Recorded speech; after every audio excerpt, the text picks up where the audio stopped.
आज हम एक ऐसी खोई हुई दुनिया की यात्रा पर निकल रहे हैं। एक ऐसी दुनिया जो पिरामिडों से भी पुरानी है और रहस्यों से भरी हुई है। जी हाँ, हम बात कर रहे हैं सिंधु घाटी सभ्यता की।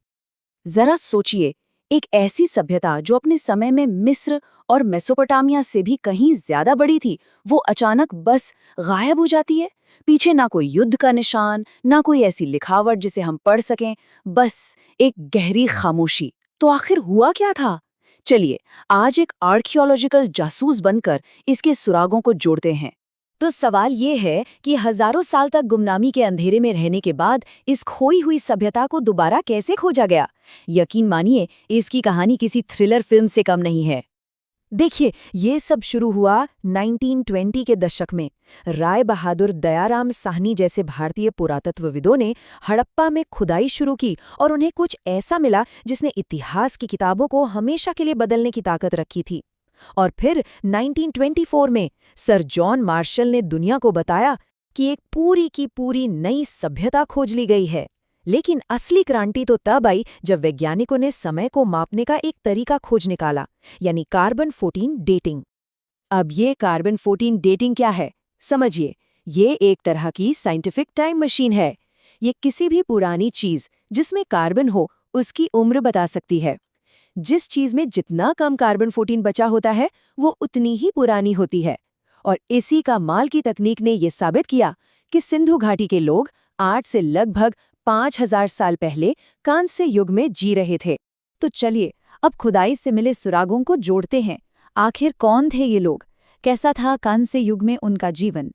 आइए, उनके समय में झांकने की कोशिश करते हैं। देखिए, ये कोई 100-200 साल की कहानी नहीं है। ये सभ्यता लगभग 2000 सालों तक फली फूली। सोचिए, ये रोमन साम्राज्य से भी ज्यादा लंबा समय है। और इसका जो सबसे सुनहरा दौर था, मतलब जो इसका पीक अर्बन फेज था, वो 2600 से 1900 ईसा पूर्व के बीच था। उस वक्त इनके शहर दुनिया के सबसे एडवांस्ड शहरों में से थे। तो इनके बारे में हम क्या जानते हैं? पहली बात, ये एक कांस्य युग की आद्य ऐतिहासिक यानी प्रोटो हिस्टोरिक सभ्यता थी। प्रोटो हिस्टोरिक का मतलब है वो लिखना तो जानते थे, पर उनकी लिखाई को आज तक कोई पढ़ नहीं पाया है। यहाँ रहने वाले लोग मुख्य रूप से द्रविड़ और भूमध्य सागरीय माने जाते हैं। इनकी पूरी इकॉनमी ट्रेड पर चलती थी। लोथल और सुत्का-गिंडोर जैसे पोर्ट्स थे इनके पास। और तो और मेसोपोटामिया के लोग इन्हें शायद मेलुहा के नाम से जानते थे। मतलब ये अपने समय के ग्लोबल ट्रेडर्स थे। लेकिन सिंधु घाटी सभ्यता की जो चीज आज भी सबको सबसे ज्यादा हैरान करती है, वो है इनके शहर, इनकी अर्बन प्लानिंग। ये लोग जिस तरह से अपने शहर बसाते थे, वो इतना एडवांस था कि आज के मॉडल इंजीनियर्स भी देखकर दंग रह जाते हैं। इनके कई बड़े शहर थे, जैसे मोहनजोदड़ो, हड़प्पा, गणवेरीवाला, राखीगढ़ी, धोलावीरा और कालीबंगा। ये तो बस कुछ नाम है। मोहनजोदड़ो और हड़प्पा जैसे शहर तो समझिए अपने समय के न्यूयॉर्क या लंदन थे। बड़े, हलचल से भरे और कमाल के ऑर्गेनाइज्ड। यहाँ एक छोटा सा लेकिन जरूरी फैक्ट है। अगर पूरी सिंधु घाटी सभ्यता की बात करें तो अब तक मिला सबसे बड़ा शहर है मोहनजोदड़ो, जो आज पाकिस्तान में है। लेकिन अगर हम सिर्फ आज के भारत की सीमाओं के अंदर की बात करें तो सबसे बड़ा स्थल हरियाणा में मौजूद राखीगढ़ ही है। ये लोग ग्रिड सिस्टम का इस्तेमाल करते थे। इसका मतलब है कि शहर की सारी सड़कें एक दूसरे को बिल्कुल 90 डिग्री यानी राइट एंगल पर काटती थीं। एकदम सीधा सीधा पैटर्न। जरा सोचिए, 5000 साल पहले जब दुनिया की ज्यादातर आबादी शायद झोपड़ियों में रहती थी, ये लोग ऐसे प्लान्ड शहरों में रह रहे थे जहां हर घर में अपना बाथरूम था और एक कमाल की अंडरग्राउंड ड्रेनेज व्यवस्था थी। ये वाकई में अद्भुत है। और मोहनजोदड़ो में हमें मिला है द ग्रेट बाथ, यानी विशाल स्नानागार। ये करीब 12 मीटर लंबा और 7 मीटर चौड़ा एक पूल था। लेकिन ये सिर्फ एक स्विमिंग पूल नहीं था। माना जाता है कि ये उनके सामाजिक और धार्मिक जीवन का एक बहुत जरूरी केंद्र था, जहां खास मौकों पर खास लोग धार्मिक स्नान या कोई अनुष्ठान करते होंगे। तो ये तो हुई उनके शहरों की बात। लेकिन हमें खुदाई में कुछ ऐसी चीजें भी मिली हैं जो हमें उनके दिल और दिमाग के थोड़ा और करीब ले जाती हैं।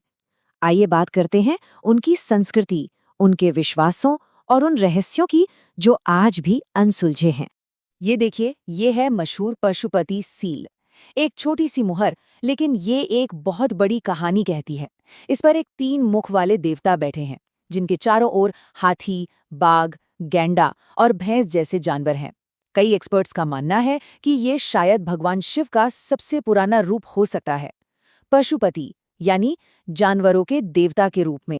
और ये है मोहनजोदड़ो की डांसिंग गर्ल। कांसे की बनी ये छोटी सी मूर्ति आर्ट का एक बेमिसाल नमूना है।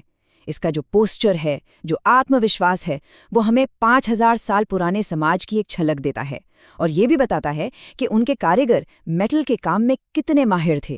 यहाँ एक और दिलचस्प पहेली सामने आती है।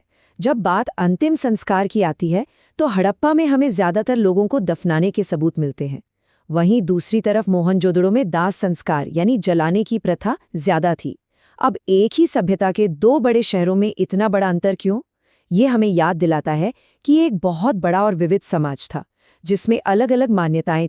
और अब आते हैं सबसे बड़े रहस्य पर, उनकी लिपि।